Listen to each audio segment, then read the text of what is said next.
Hey, welcome to Dan Harsh & Associates, 5 Steps to Improve Sales.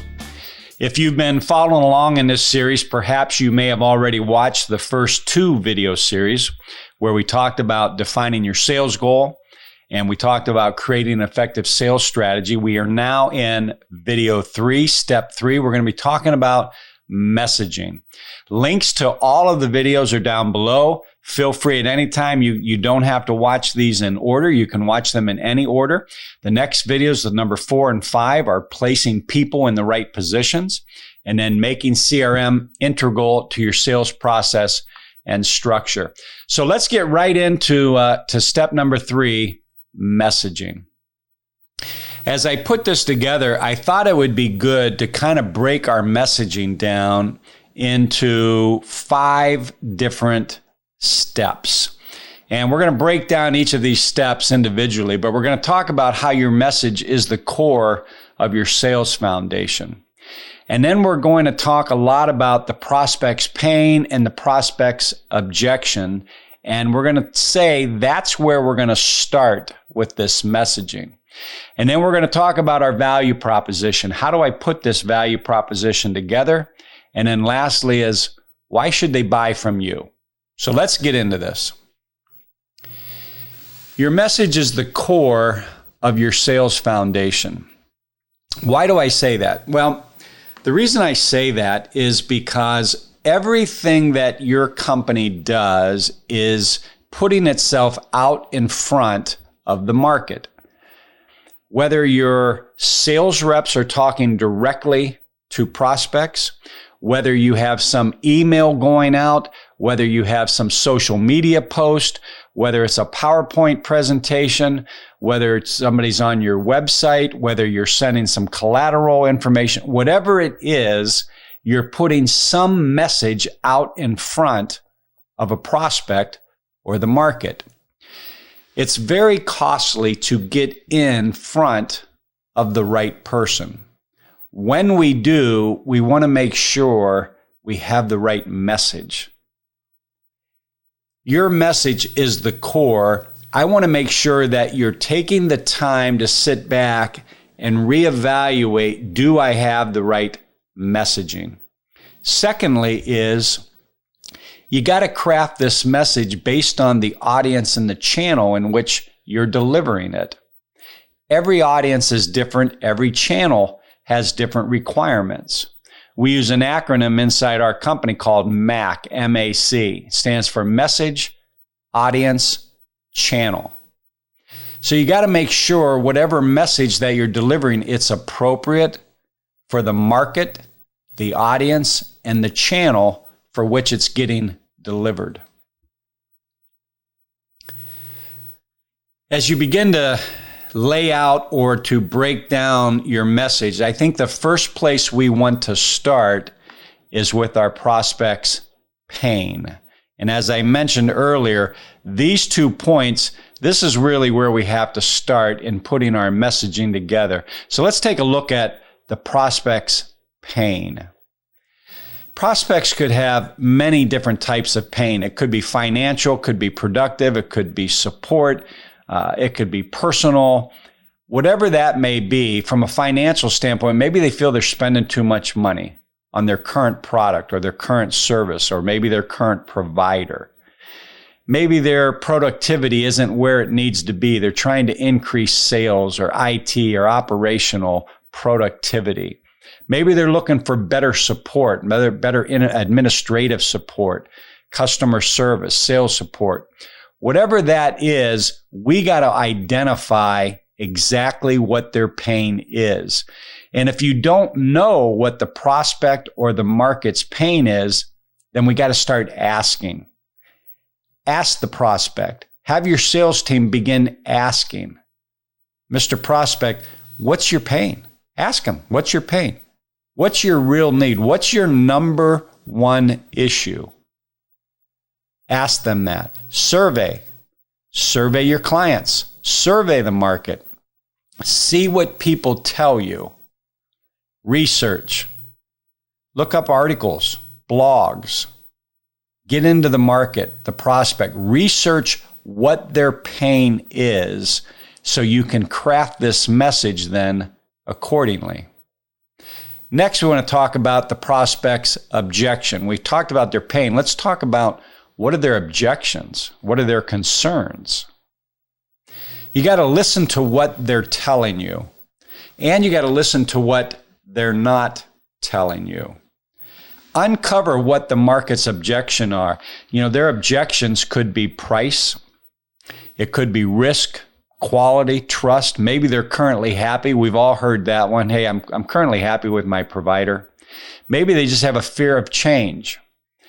You can't put together an effective message if I don't understand what their objections or their concerns are. You have to find this out. Once you find out what their objections are, what their concerns are, you then can identify the order or priority. Is price the number one objection? Is fear of change their number one concern? Not only do you need to know what they are, but you kind of need to know the priority in the eyes of the prospect, because your messaging has to be crafted accordingly. Lastly is, for you sales reps, understand objections don't change needs. A prospect can have lots of objections, but that doesn't change their need. It just says, I have objections. Your job as a salesperson, your job as a company is to overcome those objections so they see the value in your product or your service. But to do that, you got to understand what they are. Next is, what is your value proposition? Remember, we're talking about messaging here. Message is at the core. We've identified their pain. We've identified their objections. Now I got to put my message together. What's that message going to include? And I broke down a lot of things here. First and foremost, your value proposition has to be based on value to the prospect, not you. Let me say that again. Your value proposition, it has to be based on value to the prospect, not you. Why do I say that? Well, the biggest reason is we as a company, we are very biased on our product or our service. We have identified a value. We have identified its strengths. And we believe then everybody should adopt the same belief we have on that value. If we believe our product is better than product B over here from the competitor, then we think everybody should think that. If I give a reason my product is better than this product, then I believe everyone should just buy that. They should accept that. Well, it doesn't work that way. We have to understand what the value is to the prospect. What we believe is number one may not be what the prospect believes is number one. So as we progress through this, keep in mind, it's not about you. It's about the prospect. So what does this value proposition have to include? Is the value to the prospect based on a business or an economic value? It's based on profitability, reduced costs, improved efficiencies. How about a personal value? Buyers buy on emotion and reason. We have to address both of these. They may have some intangible, emotional, personal value in the decision they make. Remember, it's not about us. It's about them. We need to get to know them. I need to get to know the market. Know each of your markets. Ensure your value proposition is addressing the pains, the objections, the needs. Keep in mind, every market is different. You may have multiple markets that you sell and market into. Your value proposition for each of those could be slightly different. They have different needs. We don't want to just come up with a value proposition and let that be our global value proposition across all markets unless we're pretty vertical. Every market has a slightly different need, and the buyers in those markets are different. So we want to know the market. Our message. Let's talk a little bit about our message.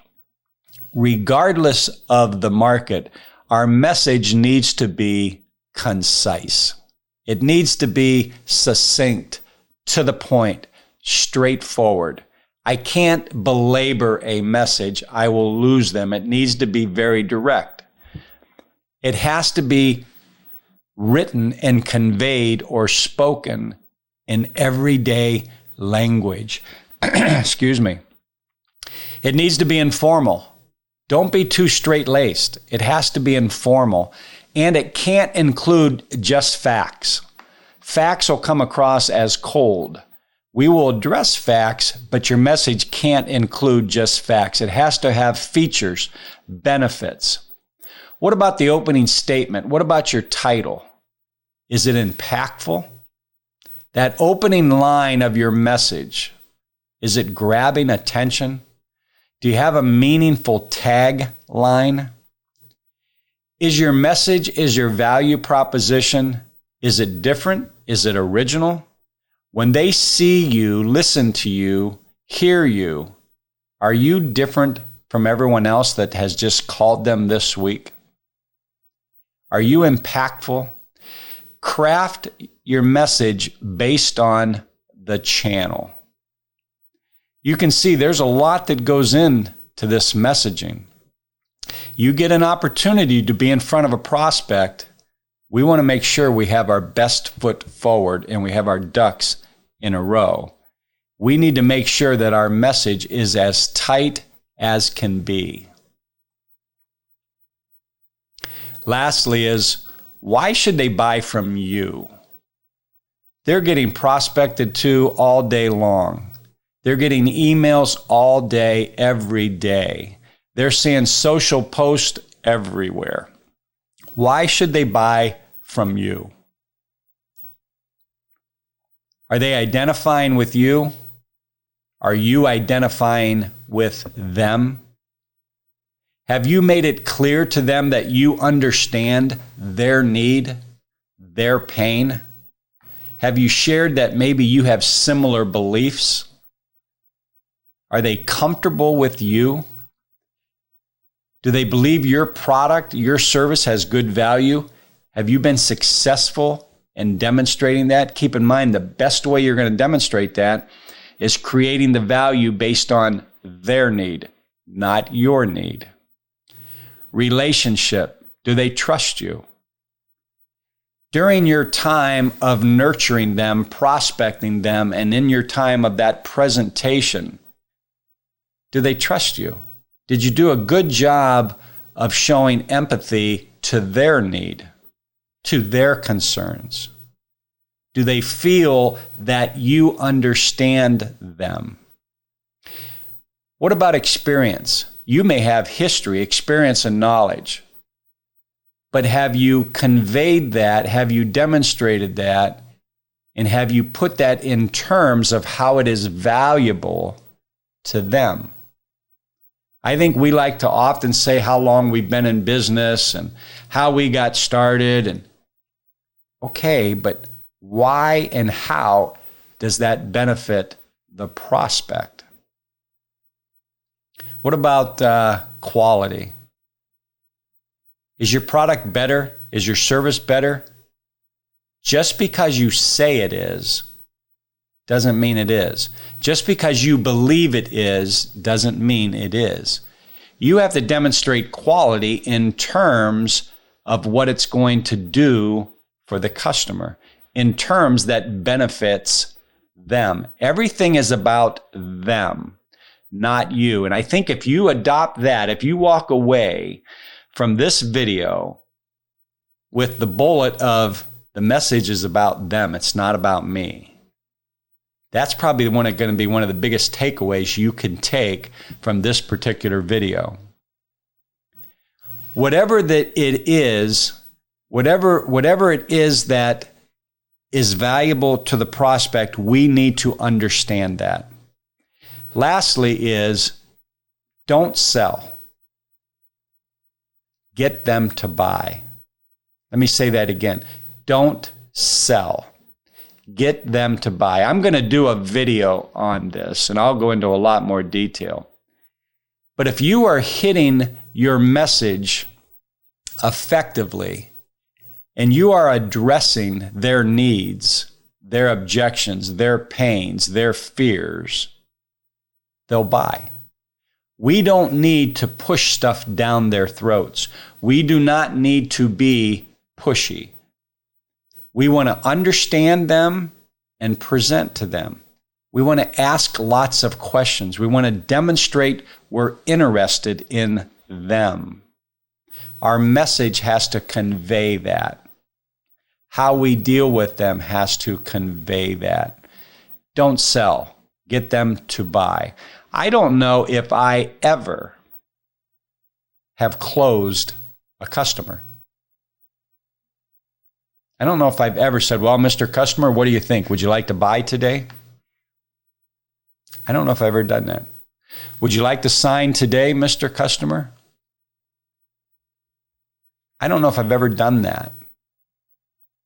I don't know if I ever will do that. I think if I've done my job in nurturing them, in presenting to them, and getting to know them, they'll buy from me. Me trying to strong arm them to close them, people are way too educated today and way too informed today to have somebody strong arm them. If you're selling Ginsu knives, yep, maybe you can do that. But not in the products and services that you're selling. So we've covered 5 different things here today in messaging. Messaging is the core. Take the time to lay it out. Understand the prospect, understand the market, understand every one of their needs, pains, and objections. Take the time to put your value proposition together and make sure you're addressing these things. Lastly, why should they buy from you? Remember, it's not about you. It's about them. Demonstrate to them why this is a good decision. Don't tell them it's a good decision. Give them enough information on their own so they can come to that understanding themselves. Once they come to that understanding themselves, you got them. They're not feeling forced. They're feeling very comfortable about their decision. So that wraps up video 3 and our 5 steps to improve sales. We have 2 more steps in this video series. The next video is place people in the right positions. That's an interesting one. You don't want to miss that one. And making CRM an integral part of your sales process and structure. Links to those are down below. You can jump in at any time. Hey, thanks for listening in today. I'll see you on the next video.